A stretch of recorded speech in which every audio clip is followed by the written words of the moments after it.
머리를 잘 돌아가게 할 준비가 됐나요? 아니요, 엑소시스트에 나오는 소녀처럼 말고요. 정말 무서운 장면이었죠.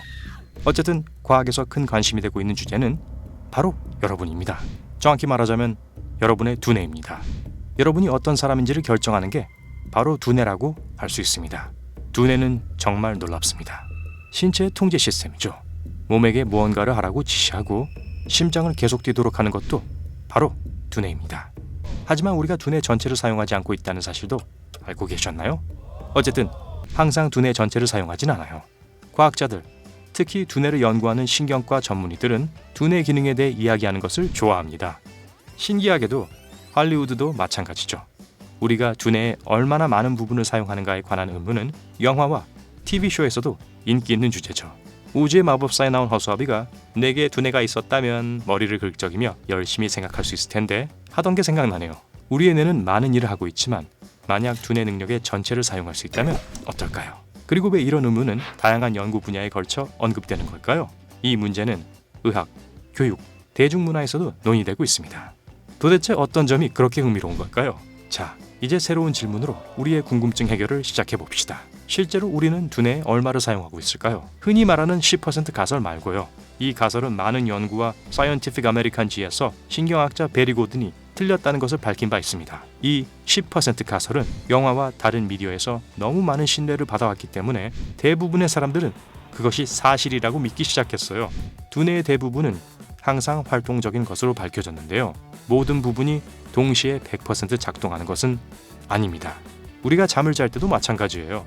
왜냐하면 꿈을 꿀 가능성이 높으니까요. 꿈을 꿀 때조차 두뇌 활동이 많이 필요합니다. 사용하는 정확한 비율도 사람마다 다릅니다. 그래서 비율을 확실히 계산할 수는 없지만 아마도 매일 두뇌의 모든 부분을 사용하고 있을 겁니다. 단지 한꺼번에 모든 것을 사용하지 않을 뿐이죠.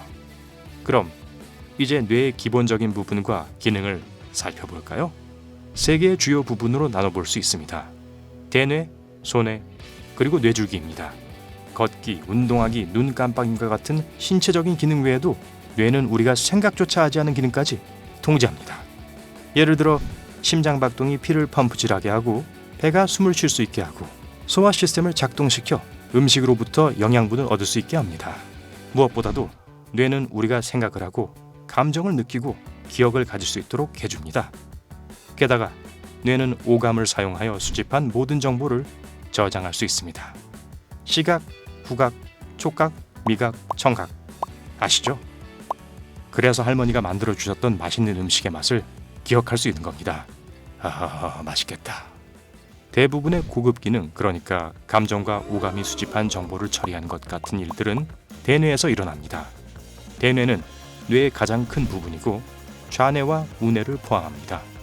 대뇌는 또한 복잡한 움직임을 미세 조정하여 우리가 발레, 수영, 농구 드리블을 할 수 있게 해주죠. 소뇌는 주요 움직임을 담당합니다. 걷고 앉고 서고 자세를 조정하고 균형을 잡을 수 있도록 해주죠. 소뇌는 또한 언어 능력을 조정해서 우리가 서로 이야기하고 듣는 말을 이해할 수 있도록 해줍니다. 예를 들어 걷고 말하는 것을 배우는 유아의 소뇌는 매우 열심히 작동합니다. 또한 새로운 움직임과 신체 조정을 배울 수 있게 해주죠. 뇌줄기는 뇌의 밑부분에 있고 척수에 연결되어 있습니다. 이것이 없다면 우리는 전혀 움직일 수 없습니다. 또한 삼키기, 심장 박동수, 그리고 호흡을 조절합니다. 뇌줄기는 또한 우리가 잠을 잘 시간이거나 잠에서 깨어날 시간이라는 것을 알려줍니다.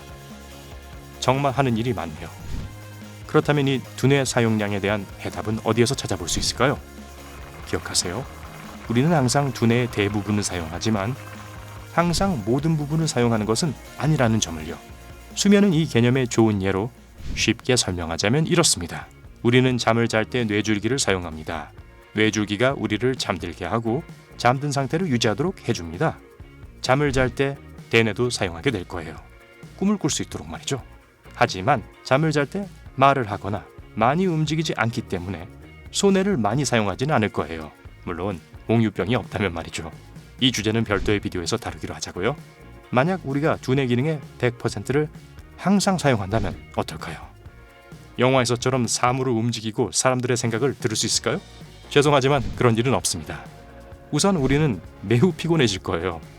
두뇌의 모든 부분을 동시에 사용하려면 순환되는 혈액 전체가 필요할 겁니다. 신체는 산소의 부족으로 인해 생존 모드에 접어들게 될 거예요. 다른 신체 기관들은 하나 둘씩 작동을 멈추기 시작할 겁니다. 둘째로 100% 용량을 사용하는 두뇌는 매우 강력해서 우리가 가진 모든 에너지를 모두 소모하려 할 거예요. 다시 말하면 항상 배가 고파질 거란 거죠. 어쨌든 위는 계속 섭취하는 음식을 다 소화해내지 못할 수도 있습니다. 배탈이 나겠죠. 두뇌의 용량이 최대로 사용된다는 건 또한 뉴런이 항상 활성화된다는 것을 의미합니다. 즉, 우리는 시각, 후각, 촉각, 미각, 청각을 초고속으로 처리하게 됩니다. 끊임없이 정보를 처리하고 분석하게 된다는 뜻이죠. 이 모든 것을 동시에 하다 보면 판단력이 약간 흐려질 수 있습니다. 우리는 가장 적당한 수준으로 작동하도록 진화해 왔습니다. 몸과 두뇌가 균형을 이루는 지점이죠. 다시 말하자면 우리가 두뇌 용량을 100% 사용한다면 두뇌가 너무 강력해져서 우리 몸이 감당하기 어려울 정도가 됩니다.